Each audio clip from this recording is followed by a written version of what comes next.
Okay? Verse 17, if any of the peoples of the earth do not go up to Jerusalem to worship the King, the Lord Almighty, they will have no rain. Okay? So I think it's really important that we begin to start learning how to keep the Feast of Tabernacles. Now, whether it's mandatory or not, we can debate that. I happen to believe that it is for us today because it's part of the covenant.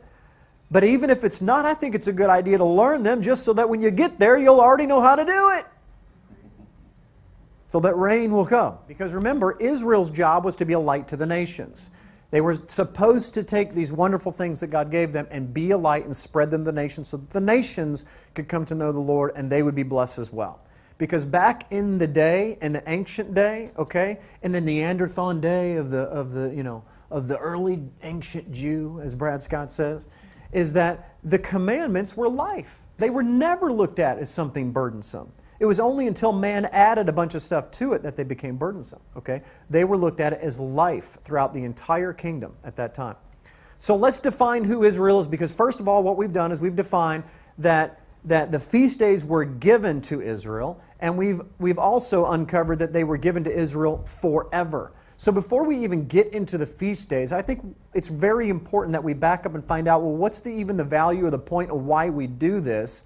So we're going to let the Scriptures tell us that. They're given to Israel and they're given forever. So now let's quickly find out who Israel is. Numbers 15:15 says, one ordinance shall be for you of the assembly, and the Hebrew there is kahal, and for the stranger who dwells with you, an ordinance forever throughout your generations. As you are, so shall the stranger be before the Lord. Now what we have right here is we have an inclusive definition. A further definition of Israel is not just the 12 tribes, and we've gone over this in great detail before, but I just want to do this in this setting here in a shorter fashion, that it says that one ordinance or one law shall be for you the assembly, the kahal, and for the stranger who dwells among you, those that are not of the native born. So you have an ordinance forever throughout your generations. As you are, so shall the strangers be before the Lord. Now what does that mean? As you are, so shall the stranger be before the Lord.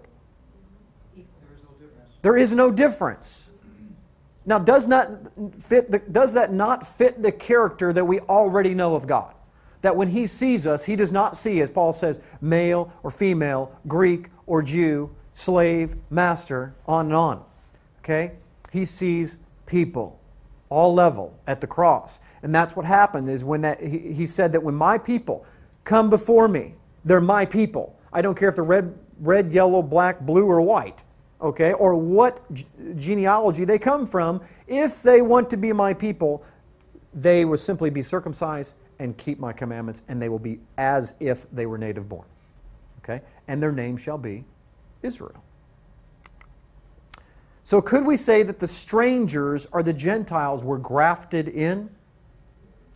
Can we use that terminology so early in the Scriptures in number 15? I know it shows up in Romans 11, but right here, would you not agree with me? This is the grafting in of the Gentiles or the nations into Israel. One other thing I want to point out, there's a reason why I pulled out the Hebrew word kahal here. Okay? Does anybody know what that word is in English? I know it says assembly. Okay? But in the Septuagint, which is the Greek translation of the Old Testament, okay, it is translated as church. In the New Testament, the Greek counterpart to the Hebrew kahal is ekklesia, which means church. Actually, that's what it's translated at, is church, but what it means is assembly. Okay, so if I was going to be fair to the translation, this is what this should say. If Numbers chapter 15:15 was in the New Testament, this is what it would say. One ordinance shall be of the church, for the church, and of the church, and for the stranger who dwells with you. One ordinance shall be for you, the church.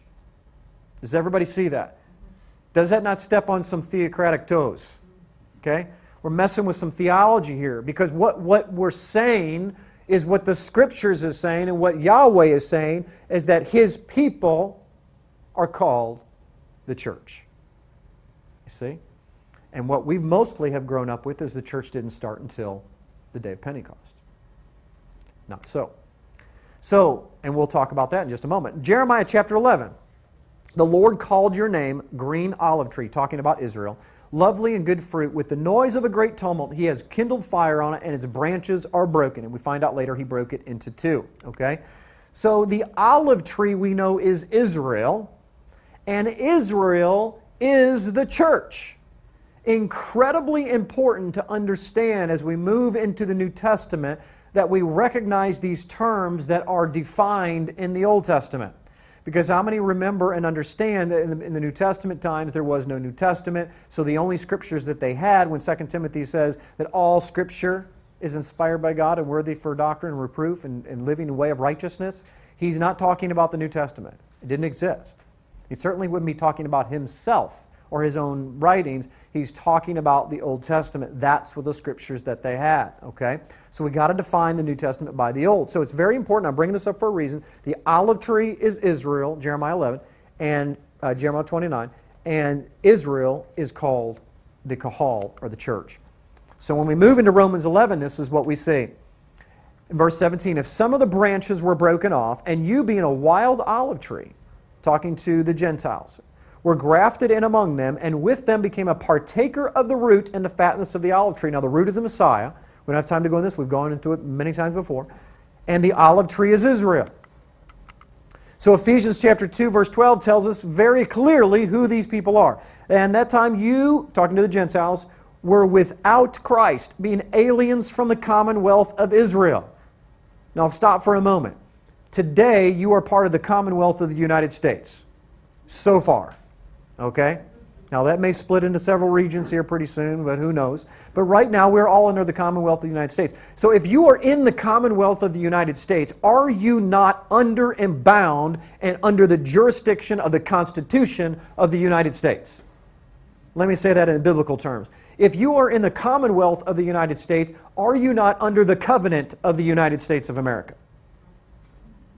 So when Paul says in Ephesians chapter 2 that you who were once without Christ, being aliens from the commonwealth of Israel and strangers from the covenants of promise, the constitution of promise, having no hope and without God in the world, now therefore you are no longer strangers from a different country and foreigners, but you are fellow citizens with the saints.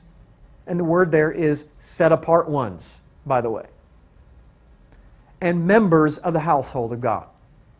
So what is Paul saying? He's saying that those who are not native-born Israelites, you are Gentiles, and you are without the covenants of promise. You could not come near to the covenant of promise. Now you have been made near, brought near, and made fellow citizens with the household of God. Now we've always interpreted that as Christianity. They became Christians.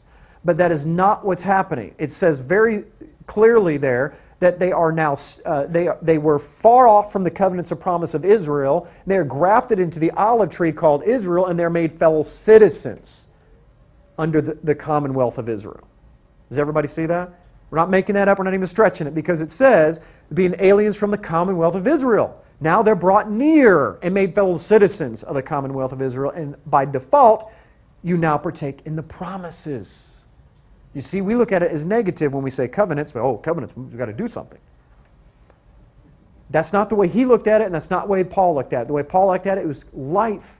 Remember, the commandments were called life. They were called truth. They were called the way. That's why when Yeshua said, I am the way, the truth, and the life, they tore their robes, because he was saying, I am the living Torah. Okay? So now we're starting to nail down who this Israel is. So these are his feasts, given to those that are Israel forever. And as we just went through the scriptures, from Deuteronomy to Jeremiah to Romans 11 to Ephesians 2, we just figured out that Israel is anyone who calls upon the name of the Lord and wants to be a child of God. There is no other definition that the Scriptures give of Israel. It is not Israel and the church. Israel is the church. Okay?